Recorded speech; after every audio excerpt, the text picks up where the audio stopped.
It's not a bird, it's not a plane, it's Superhero Slate. It's a modern podcast where we talk about everything that's great, like movies, TV, superheroes.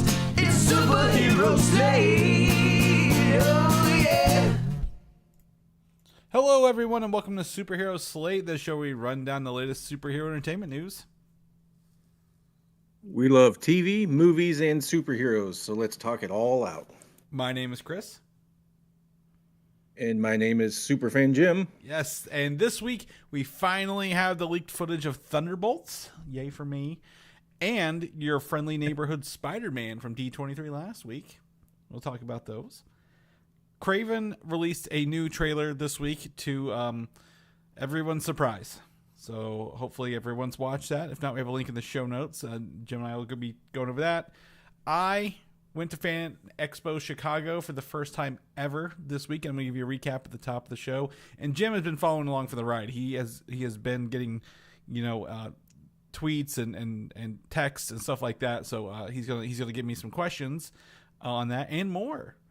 So, Jim, Superfan Jim, thank you for stepping in for today's episode. I do appreciate you doing this last night. And, as most people may or may not know, you're a teacher and you're going back to school tomorrow. So this means even more to me that you're able to do this last minute. So thank you. Well, no problem. Fortunately, it's just teachers reporting tomorrow, so I don't have to step in front of students just yet. Okay. Well, if then you could be like, well, guess what I was doing last night? I was on a podcast. Really, really impress them. Exactly. Flex those that credibility at the top of the class there. But yes, thank you. So I'm gonna go ahead and just get this out of the way because I just got back today from Chicago Fan Expo 2024, previously known as Wizard World. So those listening may be familiar with the show Wizard World. Spent the weekend there with friends of mine, listening to the show, Jason and our other friend Jeremy, who does not listen to the show, even though he should. But we were able to get up there Friday, despite the weather's attempts to flood us out with all the rain, and spend Friday at the show, Saturday at the show, and the most important thing, Jim, I was able to get my Chicago dogs in because that's the whole reason I would go to Chicago for comic panels. But I would say, go ahead, Jim. Oh, I was just saying, right. You got to get the Chicago dog in. Yes, Portillo. We spent probably 2 hours at Portillo's yesterday, just us three. We ate our dogs and we were just shooting the shit for like 2 hours yesterday night. It was really, really good time. You know how those go. You've been to C2E2s with us. It's just, it's all about the camaraderie, really, at the end of the day. And yep. I'm going to go ahead and just kind of jump into the show. So Fan Expo / Wizard World was huge this year. Jason got his photo with Mark Hamill, Luke Skywalker himself, the Joker himself at the show. So that was a big win for him. I came through and on my way to the show purchased a photo op with Charlie Cox, Daredevil himself, along the way. And there were a lot of celebrities there, Star Wars celebrities, Giancarlo Esposito, Cameron Monaghan, Diane Lee Inosanto, who played Morgan Elsbeth, I think, in Ahsoka, and The Mandalorian. Oh, yeah. Rosario Dawson was there on Sunday. We did not get to see her, but she's there on Sunday. A lot of Star Wars people. They had a lot of voice actors. Naruto. I was in I went to a panel on Saturday morning for voice actors, and it had like Pinky and the Brain voice actors, Jim Cummings, who does Hondo Ohnaka in Star Wars, but also like he's done Winnie the Pooh since the 80s and Tigger, a lot of Disney characters. I'm trying to think, Fred Tatasciore, I think he did the Hulk for a long time, and it was a really fun panel. It was actually hosted by a friend of ours, Victor. You may know. Yeah. So Victor was there. He was hosting that panel. So I went and saw him and caught up with him afterwards. I hope to have him on the show here shortly. But he does the Fan Expo panels. He also introduced the Mark Hamill panel. He was the moderator for that. So kudos to him for being there and doing all that fun stuff. But I will tell you, being C2E2 and being here at down at the McCormick Place, but this one is at the Rosemont Center. Jim, I don't know if you're familiar with that across from the airport, but no. One of the how was it? One of the big things I will say, the entrance is weird because you have to zigzag in to get to the entrance. Like their line, how to dampen a line borrowed heavily from Disney, I would say, because you have to walk through quite a bit to get to the back, to where you actually come into the place.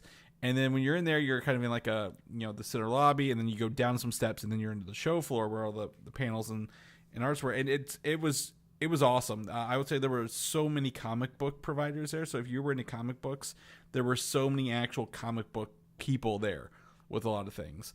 And if you keep going down, there'd be a lot more booths. I would say, there was a food court section that had different items that you would not normally get. Not like, get like just burgers off. They had burger joints there, but like you had like a poke bowl or like a taco place as well. Artist Alley, the celebrity things actually butted up against the floor as well. And then if you kept going, if you went left instead of right was on this. If you went left, there was the panels upstairs, the main the event thing. So the ceilings were a lot lower than C2E2, which I think is like the big thing like to get over me. It's like it felt lower than C2E2, and I wouldn't say it wasn't bad, but it was just lower. Friday was great. A lot of people were not there on Friday. Saturday packed, like way too packed, and I think it was a lot of people coming in for the Mark Hamill. Oh, Hayden Christensen was there. Duh, I was gonna say the other stars. Hayden Christensen was there, so people were getting photos with them and signatures. A lot of the the screencast was there as well. Some other people. So Saturday was just packed, but Friday was just the amount of right to kind of get our stuff and get in there. A couple comic people, writers / artists. A lot of them canceled before they got earlier this month. So Jeremy, who was going with us, kind of disappointed for that. But we were able to kind of salvage them there. Dan Slott was there, writer of Spider-Man. I have a clip from him. He's writing Spider-Boy.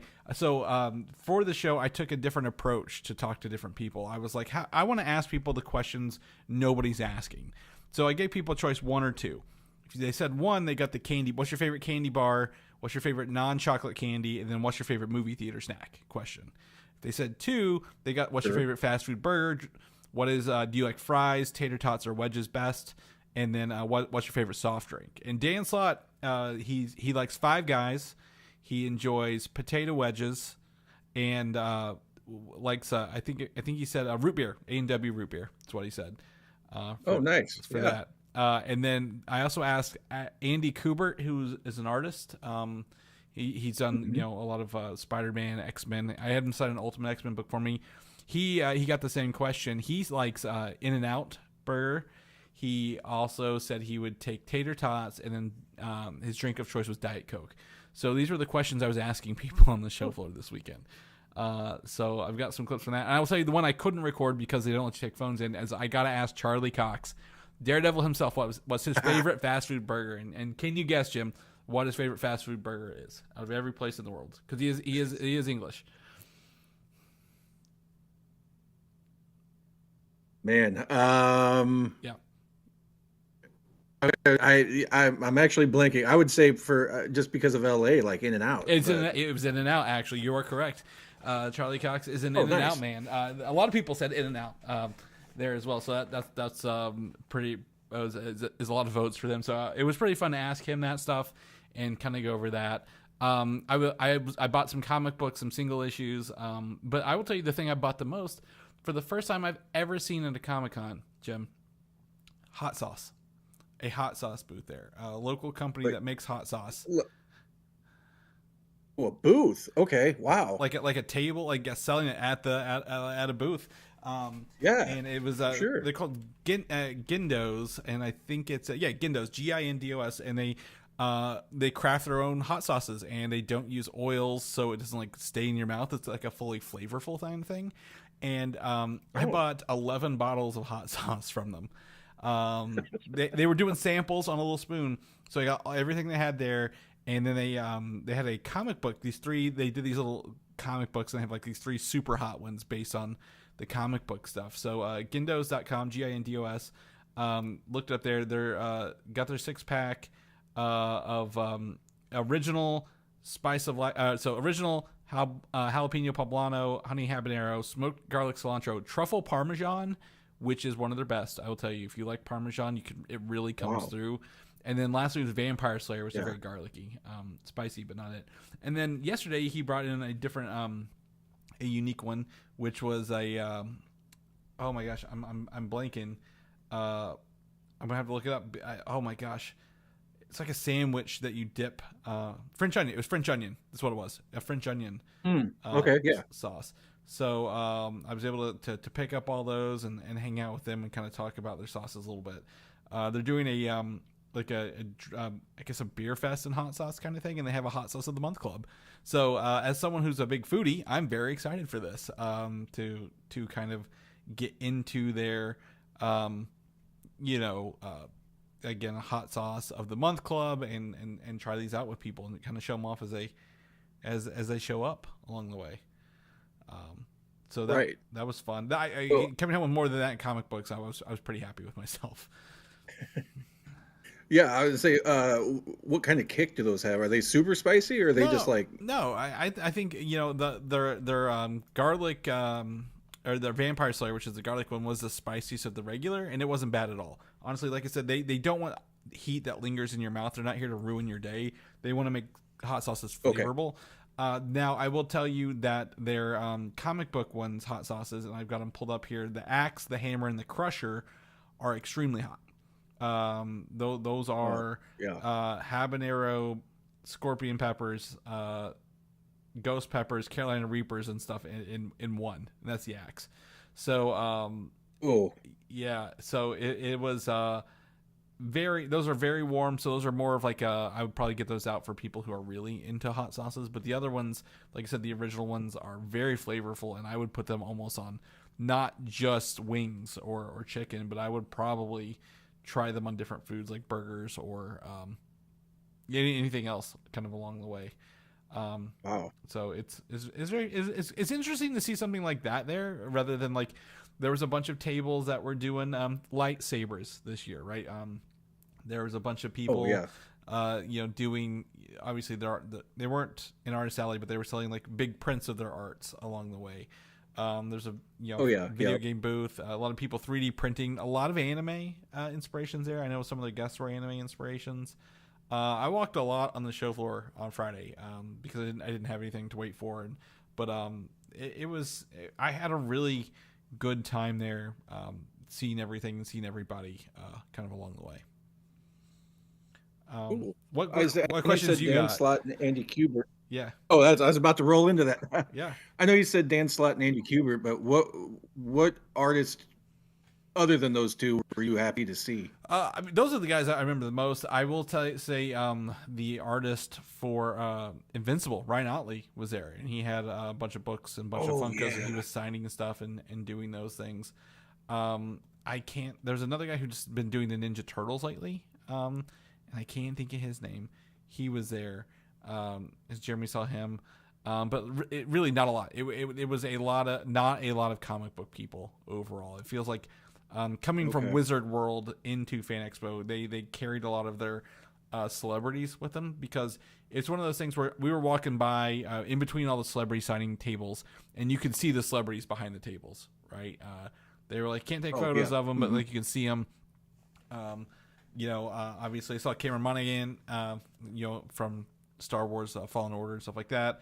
He was also quote unquote the Joker in Gotham, if you will. Right, yeah. Frank Welker and Peter Cullen had a booth there, the Transformers guys. They were doing photos and stuff with them. Elizabeth Berkley from Saved by the Bell, also Showgirls. I did bring that up with someone else. She was there. We saw her from a distance.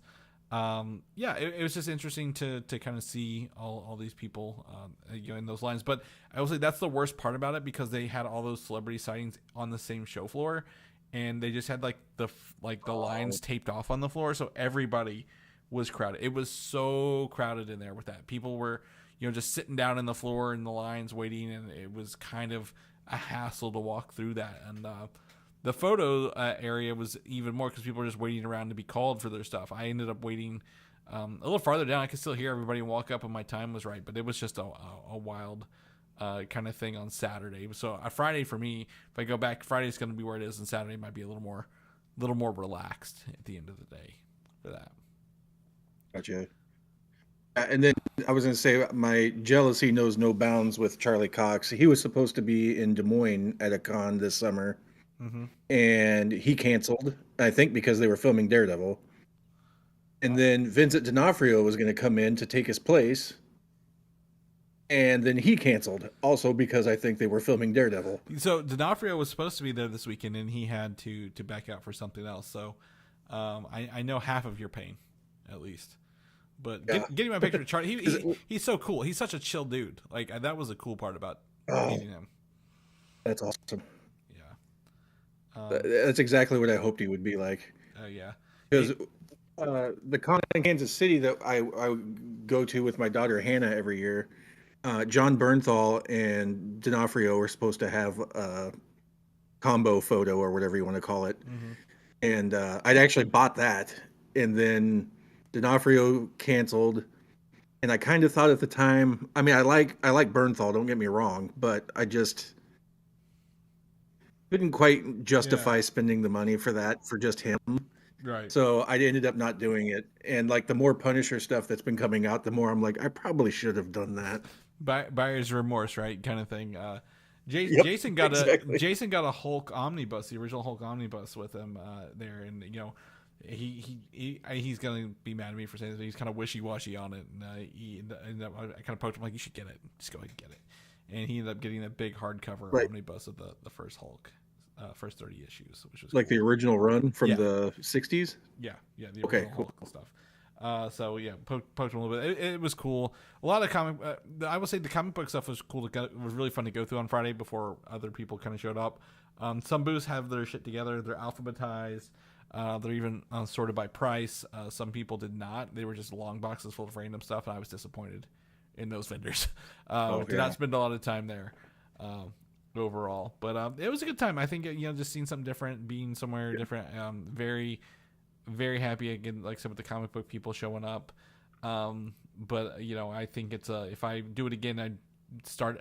You can get in at 2 on Friday with a VIP pass or an all weekend pass, and that first 2 hours before everyone else lets in, that's the perfect time to be there. And then Saturday, just spin it out everywhere else. We went to Portillo's on Friday night. We ate really late because the floor closed down at 9, and Jason was watching the Mark Hamill panel. And that's actually on YouTube. The whole Mark Hamill panel is on YouTube. You can go watch it. Fan Expo, and we went down the street to literally not less than 3 blocks away to a place called Shoeless Joe's. And we walk in, it's Comic-Con weekend. We're like, it's going to be packed. Are we going to be able to find a seat? Not a single person in the place, Jim.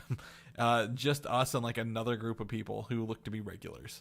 So food was good. Everything was fine. But it was just really, really weird on a Comic-Con weekend to be that close to a convention center and not see anybody in a restaurant.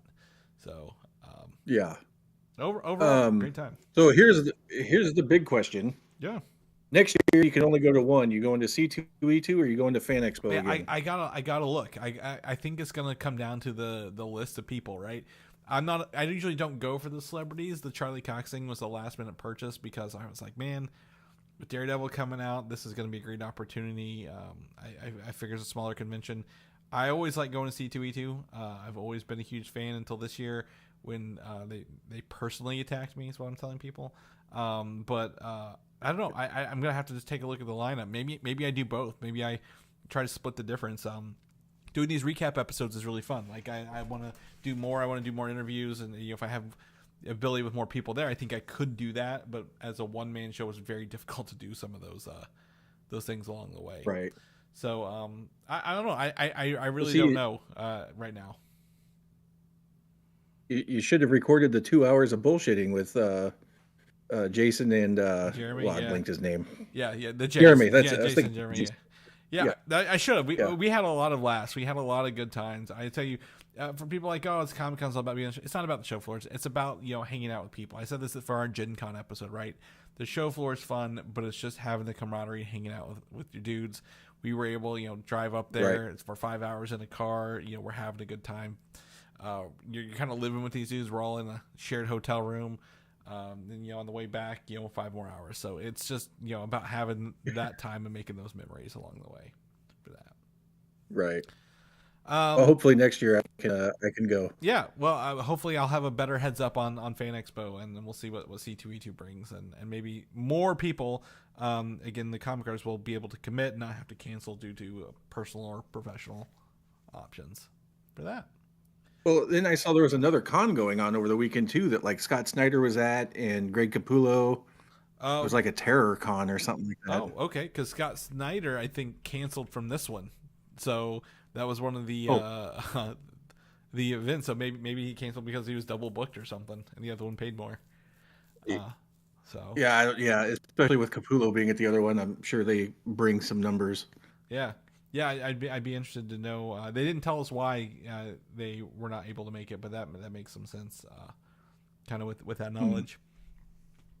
Any other questions before we jump into our show notes? Last quick one. I know C2E2 is gigantic at the McCormick Center. Yes. Square footage, how would you compare this? Is it bigger, smaller, about the same? Smaller, much smaller. Smaller. Okay. Yeah, you can tell that McCormick has like 3 floors, and this one maybe I think has 2 floors worth of stuff. Okay. And then the amount of floor space on the bottom much less. Like again, that's why I think one day we were able to cover most of the floor the first day, the first couple hours, and then kind of dig into what we were looking for. So it's much smaller, but it's not a complaint. It's just I think it's just a little different audience along the way. Gotcha. No, that's cool. It may be a little bit more intimate than C2E2, which fine. I mean, it's not a complaint at all. It's just an observation. So yeah, absolutely. I think C2E2 is good. I'm glad you guys had a good time. Yeah, and we're gonna consider it. Maybe I try to do both next year. Split them up down the middle, and do one and the other. And just do a little bit less at each, and kind of have a good time. All right, jumping into our news notes today. Jim has just been barely briefed on these before we jumped in here, so he's going to be reacting live with you folks along the way, even though he can see the list now. But Deadpool Wolverine is now the highest grossing R-rated film, passing Joker. And Todd Phillips, the director of Joker and the upcoming Joker Folie à Deux, has congratulated them on their success with an image of Deadpool doing the Bye Bye Bye dance on the stairs from Joker, which is really fun. Oh, nice. Yeah, I gotta say, I saw Deadpool and Wolverine the Thursday it came out. Okay. And due to life obligations, I haven't been able. I desperately want to go see it again, especially in the theater. So I'm really glad this has legs. Yeah, absolutely. I just looked up the weekend. The box office is doing great right now. Alien Romulus is pulling numbers off this weekend. Deadpool Wolverine is second, right behind it. So it's still going to be doing it. I'm going to take a look here at again. We go to thenumbers.com, the-numbers.com is where we can pull our information here. It is currently sitting at 1.142 billion worldwide. So I'd be interested to know. It says domestic R-rated films is number 1 in the box office. Number 2 film. What do you think is beating it at the box office this year, Jim? If you were to guess, but the number 2 movie this year. The number 2 movie is Deadpool and Wolverine overall. What's the first one? Oh, Inside Out 2. Inside Out 2. Yeah, it's still got about 100 million more to catch up on Inside Out 2, which it could do. I don't think it's going to go anywhere anytime soon. Unlike Borderlands, which I saw is getting a digital release very soon, in a week or two. So, for those who didn't go see it or didn't want to go see it because reviews were so bad, it will be out pretty soon for everybody to watch. Yeah. But overall, Disney's killing it at the box office this year with Inside Out 2, Deadpool, Wolverine. And Alien Romulus is also theirs through their Fox 20th Century. Kingdom of the Planet of the Apes was also another 20th Century. Kudos to that. And not saying nothing bad against Joker. It's not a us versus them kind of thing. It's just Deadpool, Wolverine reached a lot of generations, and Joker was able to reach a big audience as well. So we'll see if the sequel for Joker comes up on this one. Yeah, maybe they can recoup some of that $10 billion that Warner Brothers lost. Yeah. Uh, I would not stake 10 billion on Joker 2. Nothing against Joker 2. I'm looking forward to it. But 10 billion is woof at the end of the day. Yeah. All right, moving. And I'm almost a Warner Brothers apology. Oh, sorry. No, you're fine. No, I was just gonna say. Yeah, I'm trying to save you from I was gonna saying say, you're an I'm almost apologist. Yeah, I say I'm kind of a Warner Brothers apologist because I love the DC properties, but even I am going, damn. Yeah. Well, honestly, I want to know if there's some fancy accounting behind the scenes for them to try to make it look like they're losing money, so they're a better buy for another company, right? Is there? If they're making money, why would anyone, why would they sell? They just continue to make more money for their investors. If they're losing that much money, maybe they look like a better buy, and they're not really losing that much. But who are we? We don't have the money to hire the big movie lawyers to come in and tell us what's going on with this. Right. We need Mike to rub elbows with those guys. Yeah, we can only hope he runs into somebody in LA at a diner. All right, so Fantastic Four first steps. I got some rumors for you here, and I'm going to get your take on this. I've talked a lot about this with Mike about Fantastic Four and how it fits into the MCU proper. But the rumor is Galactus is going to summon the Fantastic Four to bring the son Franklin Richards to him, or he'll destroy the Earth. And he does this by sending the Silver Surfer to Earth. So, obviously, we've rumored over and over again that Franklin Richards will be in this movie. Born to two superpowered parents, he has multiversal, or I guess cosmic abilities. Maybe not multiversal, but probably he can manipulate universes a bit. There's a comic book series called Earth X. It's an alternate universe where Franklin Richards became the second Galactus. And with that, he used the Silver Surfer Shala Ball, who is in this movie, and the other surfer, Norn Rad, in that universe, to only consume planets that would later give birth to Celestials, much like the one sticking out of the ocean in Marvel right now. Right. So, with that, do you think that at the end of the day, they're going to end up having to fight Franklin at the end? I don't. No, I think he'll be a baby, and I think he may be maybe he is the reason they survive the multiversal crash, right? Because if a child summons his powers, the other rumor, I'm not putting it in here because it has no weight, is that Robert Downey Jr. was only cast as Doom so he could be in this movie, and it wouldn't be more of a surprise later, right? They could film with him if he needed to be, and it could be Doom from this universe. But kind of pointing like we know Shala Ball is the Silver Surfer in this movie, which is also from the Earth X.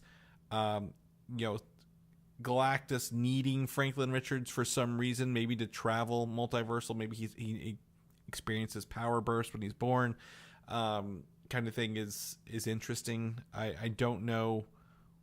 I don't know why they would do it, but also all this is kind of lining up with how the Earth X universe kind of went.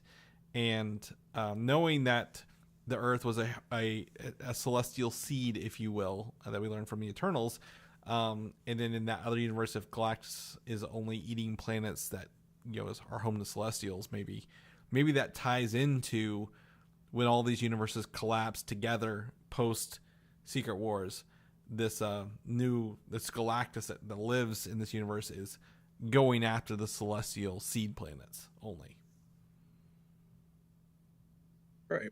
That's a lot to throw at somebody.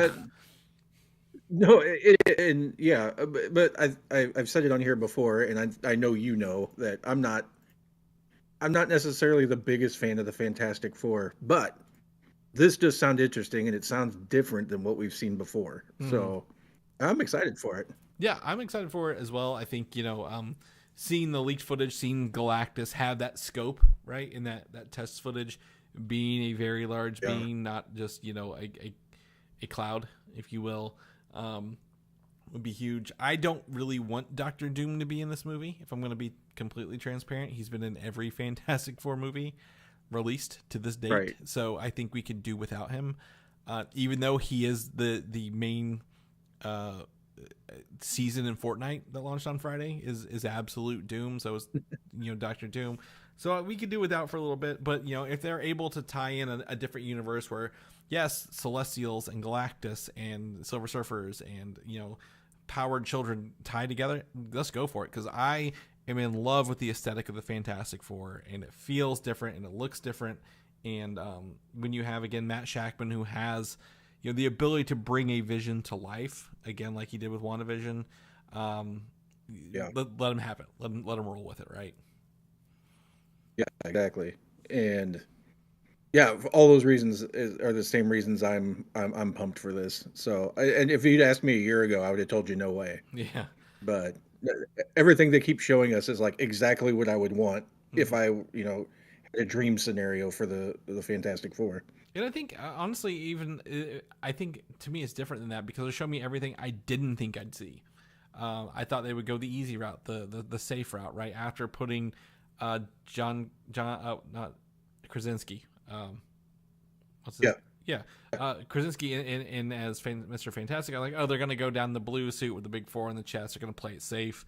No, they're going 60s. They're going retro future, and I'm in love with it. At the end of the day, right.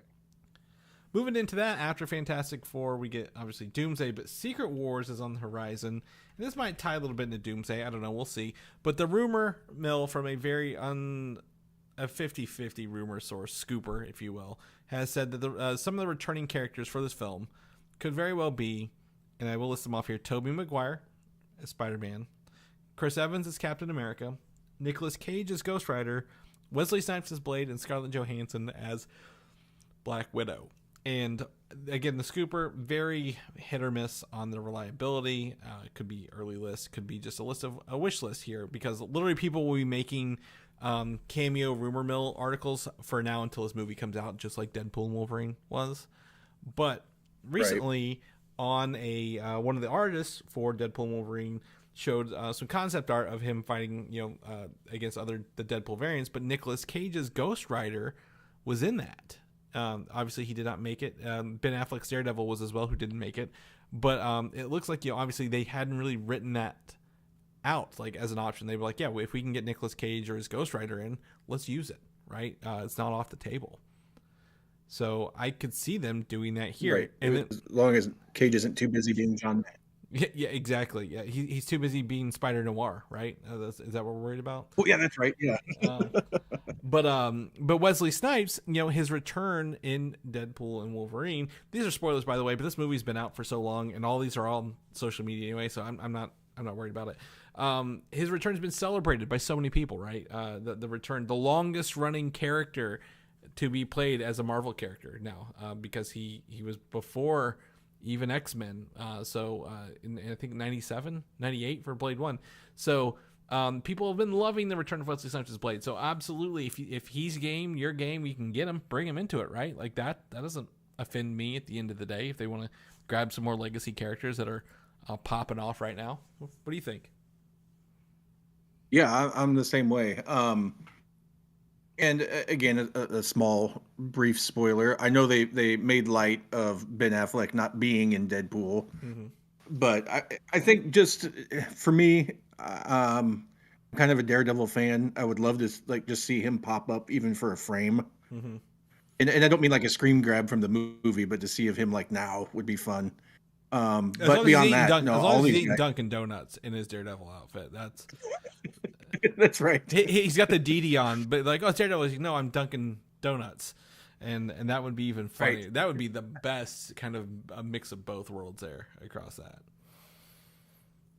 Oh yeah, that would be good. But no, as far as these other guys, man, I am a Tobey Maguire fan from day one. I actually graduated college because I wrote a paper on the first Maguire Spider-Man movie. It came out the same year I graduated. And to see anytime he returns to the, I guess, the screen or whatever you want to call it, he just gives, and and I'm there for it. So, I'll sign up just for that. Yeah, I think obviously he came back for Spider-Man No Way Home. Obviously would love to see his world a little bit, even if they can show us. Did he mention? I think Mary Jane and him were together, maybe in that world or not. I don't remember. Yeah, I think they were. Yeah, like give us some Kirsten Dunst, right? Just a window into his world a little bit more would be great. But he's shown the desire to return. Chris Evans obviously desire to return. Scarlett Johansson as a producer, Marvel will probably return, right? They're going to be throwing so much money at this movie that I think a lot of people would gladly come back for that. And none of these people, I'm a fan. They've all played their roles really well. People may not love Ghost Rider, but Nicolas Cage, especially in Spirit of Vengeance, went full crazy. If you go watch behind the scenes of him with the skull paint on his face, where before they CGI'd the flaming skull over him, he does the crazy. So yeah, they've all definitely brought their own flavor to it. Yeah, and I think that's just a benefit to us. Yeah. So get ready for these rumor articles to blow through the roof here. We only bring this up because it's the first one. So we'll see if any of this comes to fruition over the next several years. Finally, Jim, finally. I've been waiting for weeks for this to get online. Thunderbolts. The trailer was shown at San Diego Comic-Con. Everything else leaked from San Diego Comic-Con except the Thunderbolts trailer. And I don't know why, because people know about it the least. I mean, it's not Captain America, it's not Red Hulk, it's not Harrison Ford, obviously. You know Harrison Ford a little bit. You're a fan. Even, what was it? The Fantastic Four test footage got leaked. But no one leaked the Thunderbolt stuff, which obviously was probably the easiest stuff to leak. But finally, after 3 weeks and some screenshots here and there, we finally got our first look at it. I cannot link it here because it was taken down, but maybe you can find it if you search and Google enough. But one of the cool things about this, Jim, and I'm going to tell you because I think you watched it at least or seen the screenshots. Number one, seems to, I don't know if I don't think it'll be R rating, but these people will kill. Yelena takes down some faceless guards, if you will, trying to break into something. But then we get to see a big, I wouldn't say free for all, but a very interesting action scene of Yelena versus U.S. Agent versus Ghost versus Taskmaster. All together before they meet someone named Bob. But the suits for Taskmaster and Ghost, I think they got some upgrades, man. Seeing the white mask on Taskmaster kind of align her with the comic book counterpart with the white skull, and then Ghost getting a full-on white mask with the breathing apparatus, just absolutely stunning to look at in this obviously low-res phone quality teaser trailer, but really cool to see along the way. Yeah. No, they definitely look good. Do you think we'll ever see Taskmaster in the full cloak and hood? Well, she kind of had one in the first one, but with this outfit, maybe a little bit. I think a lot of people want the I forget his name. His last name is Masters version, Tony Masters from the comic books, and we may get one eventually. But I think they are adapting this into the better feel, the better visual style that people are familiar with for Taskmaster along the way. Right. Go ahead.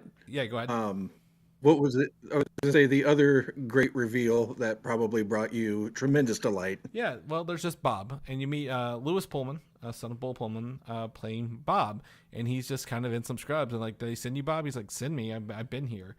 And obviously, from what I can extrapolate from this, Bob is Robert Reynolds, the human alter ego of the Sentry / the Void. And while they didn't show anything, my excitement is through the roof, Jim. Obviously, this is where one of my favorite characters is coming to life. After what they did to my Black Bolt in the TV show, they redeemed him at least in Doctor Strange. But just kind of excited to see this along the way, and someone who appears to be, obviously there's a couple of scenes in here where it's someone like a chemist. Bob, the Sentry's powers come from drinking a super soldier serum that was, a lot stronger than it should have been. That's kind of where he gets his powers. So it seems it might be leaning into a chemically empowered Bob Sentry character in this along the way. I would also say one of the cool things that I like and everyone else should be digging is Bucky returns, but he's got his long hair, Jim. He's growing it back out. We don't have clean cut Bucky. We got Winter Soldier looking Bucky coming back in this. And I know you guys mentioned it a week or two ago, just from the reactions, but watching him pull his arm out of a dishwasher was hilarious. Yeah, he's just washing his vibranium arm right in the dishwasher, kind of along the way.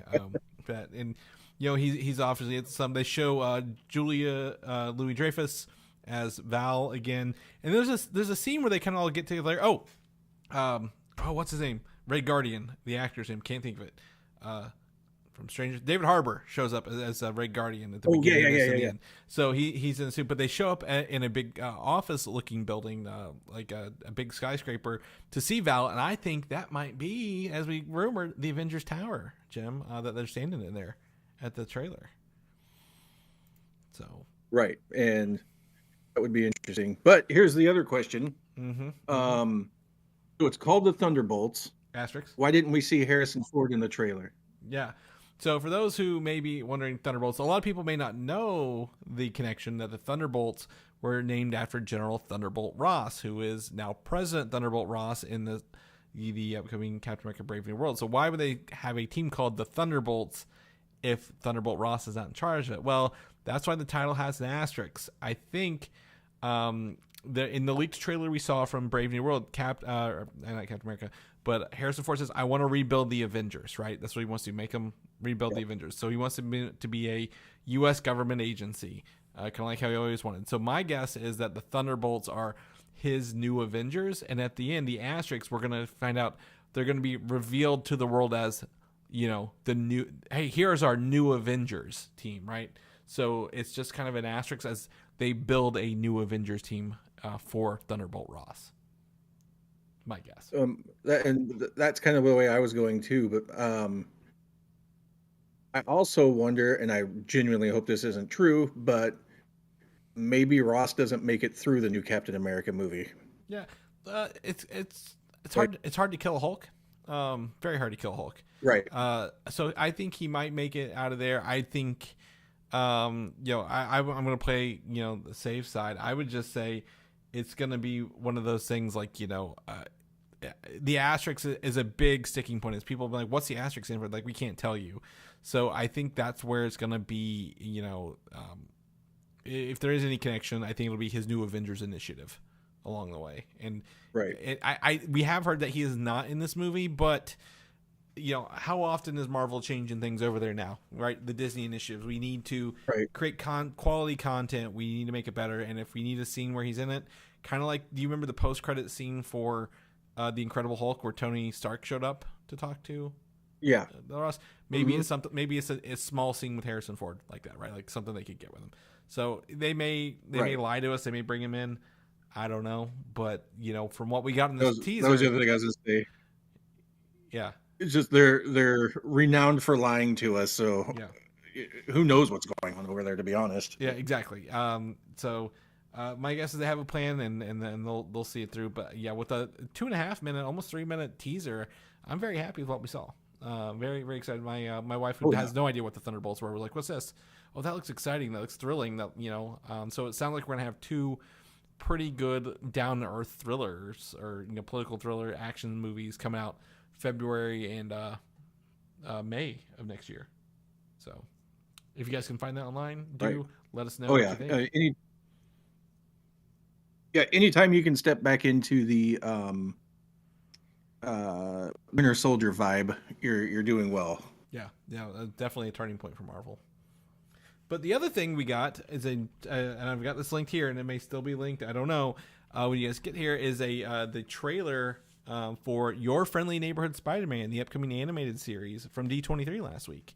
So we get to see this full motion, which is why I've kind of been like, what are they going to do? How's this going to look? So it really showcases to me a classic comic book art style, but in motion. Like, that's hard to explain, but if you look at like a 1960s Spider-Man book, right? Like the stereotypical nerdy Peter Parker, it's just been high-resed up a bit, given some color and then some motion. Like if that comic book was really just a TV show kind of along the way. And it looks interesting. I think it's different than What If. It'll be different than Eyes of Wakanda and X-Men 97. So I'm very thrilled with what this looks like. Now, will I be enthralled with the story? I don't know yet. This doesn't tell me much. It just shows Peter getting bit by a spider when he's talking to classmate Nico Minoru, and what appears to be a redheaded Mary Jane Watson running over to him as he passes out. So I don't know the story, Jim, but what do you think? Just looking at it. And yeah, that's the little bit I saw too, was the spider biting him. Mike kind of discussed this earlier too, that what is it? There's a 2-year, 3-year max cycle of Spider-Man animated shows. Mm-hmm. And I think they need to go in a direction like this to separate it from all the other ones that have come before it. Yeah.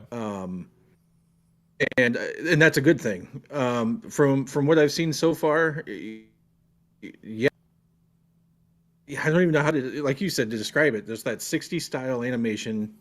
Yeah. I'm curious to see how they do this. Originally, when they discussed it, when it was called Freshman Year, I thought it was going to be the cartoon adventures of Tom Holland's Spider-Man when he had on that original, like, I don't know what you want to call it, the sports equipment suit that he had before Tony Stark gave him his first Spider-Man suit. Mm-hmm. Yeah, well, and I'm kind of glad that's not what it is. Yeah, no, they I think they've always said it would be a different multiverse or kind of thing. They don't want to retell that stuff. So yeah, I agree that I'm glad it's different. But if you I would say if you keep watching through the trailer, for anyone who can still watch it, they go into like, oh, here's some comic book covers, or here's like the little corner panels of like the Spider-Man outfit. Remember in like old comics they'd have like the full outfit in the upper left hand corner on the covers. Yeah. So they're utilizing panels and covers. They have the classic remix of the Spider-Man song, Does Whatever Spider-Man Can. So like it's really harkening back to that old thing, but with a twist, right? Like, you know, obviously he's friends with Norman Osborn is this guy in the chair, and Norman Osborn they've race swapped him. He's African American, so they're really kind of leaning into some different stuff here. But you know, you're right. It doesn't look like any other Spider-Man show before this, and you'll be able to pick it out of a lineup pretty quickly with that as well. Right. So I'm excited. I want to see more. Give us this. Hopefully it comes out later this year, or maybe even next year. Whatever. Animated shows, I don't think need to worry about the movie releases. I don't even think they need to worry about the live action stuff because they don't feel like they're going to cross over anytime soon. But if we get this Peter Parker, like an animated version in Secret Wars, like it's just like a little flash by, like, oh, here's all the multiverses. I'm like, that'd be pretty fun to see it kind of pay off down the road. Yeah, or even the next Spider-Verse movie, if we ever get that. Yeah, we will. 2 to 3 years. It's always 2 to 3 years away. Right.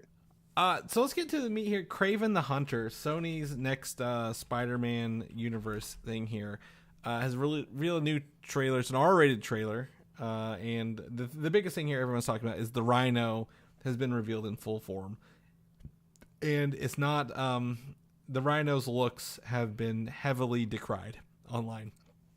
He does not look well, does not look good. He's kind of a gray CGI man, if you will, very nondescript. Looks like he injects himself with some DNA to transform himself into the Rhino. So that's not what I want to talk about too much. What I want to talk about is, like, in this trailer, watching Kraven literally hunt people and like maim them was very interesting for me, because I'm like, oh, they're leading into the R-rated version of not necessarily body horror, but he is really killing these people in some creative ways along the way here. Yeah, I'll be honest, I haven't watched this one yet. But I again, they got to do something to make him stand out. Specifically, I guess my biggest exposure to him, I mean, yeah, I've read comics and stuff, but I would say the way he was in the new Spider-Man video game. Yeah. Ruthless and very effective. So I think in order to showcase that, you're going to have to do that. It's got to be R-rated, and he's got to be fairly horrible in a good way. But yeah, what's different? I guess this trailer is very different than the first one. The first one talks, really leans into that magic blood kind of thing, and like, your father, it was awful to you. You need to come back and get revenge. This one leans more into like, he's called the Hunter. His name's obviously Kraven. He's the Hunter. Why do they call him the Hunter, and what's he doing? And there's a scene in this where he literally takes a bear trap to someone's head. Again, that they set up for him. He also like pulls like a body into a tree trunk that like explodes kind of, right? So they're leaning into some, like, he is very much a hunting, but he's like hunting people rather than animals, it looks like, or he's hunting the people who are hunting animals. It doesn't feel good. It doesn't feel like a great movie. I'm not like jazzed for it, but this trailer has me more excited because it looks like, oh, there's going to be more about Kraven than, oh my God, my father was horrible to me, so now I need to come back and prove to him that, you know, I'm a real hunter kind of thing. You can also go watch the most replayed scene is the rhino in the YouTube trailer. So I don't know. I'm interested to watch it, but again, after the slate of Sony movies thus far, Morbius, Madam Web, and then the standalone movies, the non-Venoms, I have no real, I guess I'm not jazzed to go watch it, if that makes sense. Yeah, I based a lot off of your guys' reviews and stuff. I have yet to watch Morbius or Madam Web. Mm-hmm. Even with them being on Netflix, I just can't pull the trigger. Yeah. So I'm hoping, you know, each time one of these comes out, I hope that it's at least somewhat of a good quality, just to, you know, kind of like the way the first Venom was. Just, yeah, it's two piles of goo fighting each other, but they did it with some style. Yeah. And I hope maybe that's what we can get from this. Yeah, or maybe just like you said, the body horror stuff will be enough to make horror fans go see it, I guess. I don't know. Well, I think also the idea, you know, Aaron Taylor Johnson, he's a good actor. He does great stuff, right? Bullet Train, Kick-Ass, Quicksilver. He's done good things in the genre as well. So it's interesting that he would take this movie. You got Russell Crowe, the Gladiator himself, Jim, in this movie, playing his father. But it just feels like, again, the thing with, like, since like Madam Web, overproduced, right? Too many cooks in the kitchen trying to make something too different, and then when you do that and you lose the story, you don't feel for the character. It's not there. But, you know, this one again seems to be at least committing to the violence, committing to the gruesomeness of Kraven. He's not going to be like an anti-hero, kind of like, you know, how long has it taken Venom to be able to kill somebody, right? To eat people. It took him 3 movies to really kind of commit to it, right? So this one, it's like, okay, right. Well, if we go all in now, we don't have to worry about it later. So being the R-rated and going all in gives me a little bit of hope, but I still feel like over at Sony there are too many cooks in that kitchen, and I think that is where the, you know, everything kind of starts to spill over a bit. Right. Yep. But yeah, anything else you want to add to the Kraven? What you know about it, rather than watching the trailer? Because woof, this trailer is it's a bit of a doozy by the time you get to the end. But I'm going to give friend of the show, Brian, my friend. You know, he listens. He has said that this movie at least is able to deliver the visuals of Kraven. Like, he's in his big furry coat, right? He's right. Giving us the Kraven poses, the Kraven looks in the forest. You know, he's running around like an animal. At one point at the end, he's got the furry vest on with a torch. He looks like Kraven, and I think that is kudos to them for at least nailing some of those visuals. Yeah, definitely. No, I just hope that, especially for Aaron Taylor Johnson, that he delivers a performance that even if it's in a bad movie, we can stand behind, you know, at least enjoy that much. Yeah. A movie that makes a swing and fails is way more entertaining than a movie that doesn't make a swing and still fails. So, right. Looking at you, Borderlands, looking right at you. Yeah. All right. Well, moving on to our last bit here, we're gonna step out of this into the DC world a bit, because DC is great. I was talking about this weekend with several people. We get Creature Commandos later this year, right? The first foray in the DCU proper, and then next July, before Fantastic Four, actually, we get Superman from James Gunn, and actress Isabella Merced is, who I believe is an alien Romulus, has been asked about the Hawk Girl suits, the Green Lantern suit, the Mr. Fantastic. We see them in on those set photos, right? Why are you guys in these weird non-costume or non-comic accurate costumes? And she said very specifically, and I quote, these suits, these Lord Tech suits, are for this specific timeline in the story. And I'm going to read into that a little bit and think that maybe we get to see what, Hot Girl, she's like an immortal or an alien, whichever one you're reading. We get to see, other suits worn by these characters before they were working with Maxwell Lord in the Justice League International. What do you think about the suits? Yeah, exactly. I don't know if it'll be through a flashback or maybe some sort of montage through newspapers or something, but it'd be interesting to see if they show us the evolution of like what they looked like when they first appeared to where they are now and why they're there now. Right. And because I'm assuming Superman shows up to kind of shake up the status quo.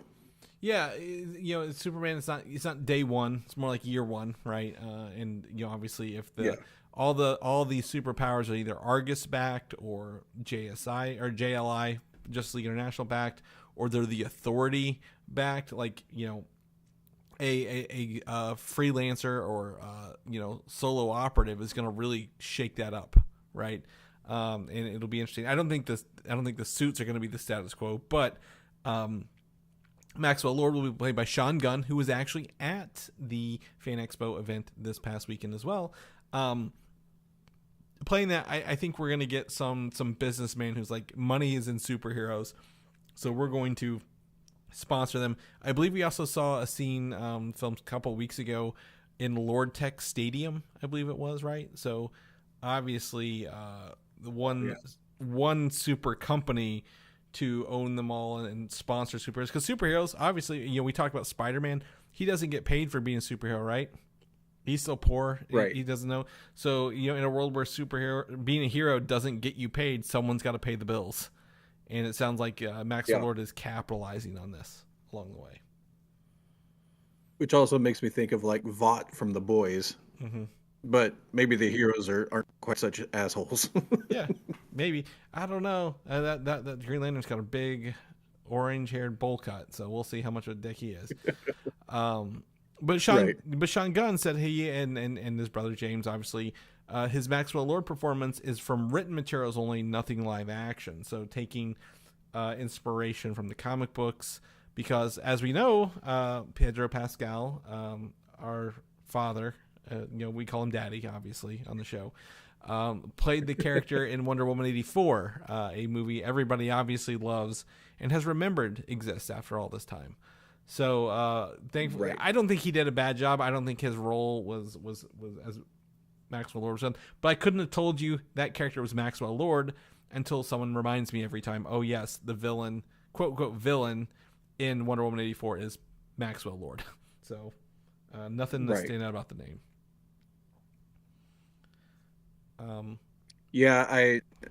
All I really again, some of the ancillary, or however you say that, characters, like the most I remember about Maxwell Lord is from the Justice League animated series, and even then they didn't delve into him too hard. So I'd like to see what they're going to do that would separate him from like a Lex Luthor, where he's a rich guy,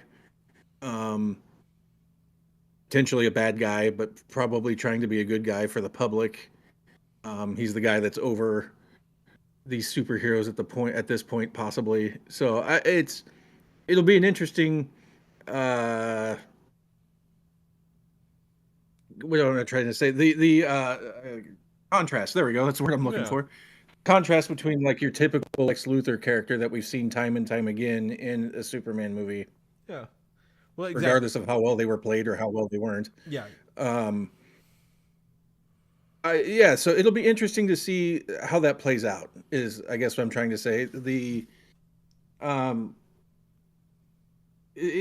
don't know if it'll be someone that he's necessarily going against, or if he's just another player I think the movie's probably too packed for him to be anything other than another player, right? Like, obviously, we've heard so many different characters. We've seen so many different characters. Throwing Maxwell Lord, he's probably just someone who's there to be like, hey, Superman, I'll pay you, join my team, kind of thing. Here's what I provide these other people. We saw Mr. Terrific in like a Terrific pod or whatever, Obviously the Green Lantern. He's got a Green Lantern. He's got a Hawk Girl under in his Justice League. Hey, Superman, we want you to join us because we're off doing the right thing, and we'll make sure you get the best treatment all around. So to me, he's just a businessman rather than. I don't think he's a hero.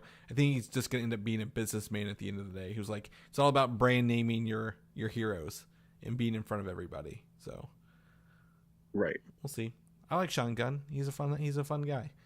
Yeah, I definitely enjoy the actor. So. Yeah, whenever he's also will play Weasel in the Creature Commandos show as well. Oh, that's right. Yeah.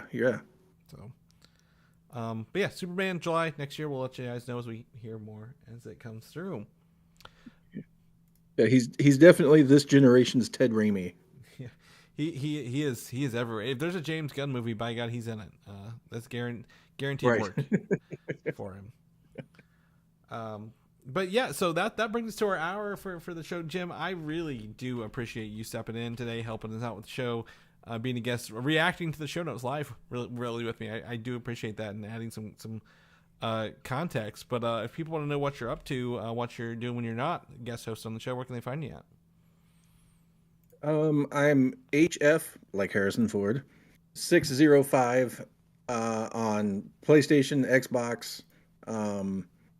If you Google that, you'll probably find me just about anywhere. I can confirm this is correct. He is that literally everywhere that you can make it a handle that along the way. I'm nerdy enough that I actually got that as a license plate now. Oh, well, now I have a problem with your vanity plates, Jim, but we'll take that up off the air. Right. Yes. For those. So how about you? Yes, you can find me at Instagram Valdan87 VALDAN87. But I put my picture with Charlie Cox on there. I'll probably put it as a regular post. It was on my stories for a minute there. It was just a fun guy to talk to for just even if it was a couple seconds. Find out his favorite burger place was in and out. He said he's a normal person like us, Jim, just like us. Right. But was it interesting hearing his accent? Oh yeah. He was talking. So two people in front of me was a guy and a kid, and they check all the photos before they do the next one, so in case anyone blinked or there's an issue. So he had to redo that, so I had to wait a little bit longer. So hearing them talk to them, was nice to hear the British accent come out was wild. And then also he has a bunch of tattoos, which you don't see in the show. So I saw that. See his tattoos was fun. So it was again really really really cool. But you feel comfortable enough to do the rest of the show? You think tell people where to find us? Yeah. So as always, please visit superheroslate.com. They've got or I guess we have all the show notes, all the links that we've talked about, if they're still up for some of the leaked stuff. You can find it all there. Even a timeline for what movies are coming out when. I assume that's been updated. We update it when we can. Yeah, absolutely. Okay, perfect. Not to put you on the spot. Yeah, no. But you can find us on Apple Podcasts, YouTube, Spotify, and anywhere else you can find your podcasts. And then the other thing you can do is go to superheroslate.com/store to get all of your Superhero Slate swag. So if somebody were to go look at Chris's picture with Charlie Cox, they'll notice a picture or a shirt that you can pick up on that store. That's right. Designed by Mike for San Diego Comic-Con 2019. It is the Infinity Gauntlet with the burger that says Superhero Slate. I'm actually wearing my shirt right now because I always pack all my Superhero Slate shirts for con. So I've got one right now. I love the designs. Really, really appreciate Mike putting those up there. And if anyone's wearing them, I love to see it. Share your photos with us. Yeah, for sure. Awesome. Well, if nothing else, again, Jim, thank you so much for stepping in. Appreciate it. And we will see everybody else next week. All right, bye, everybody.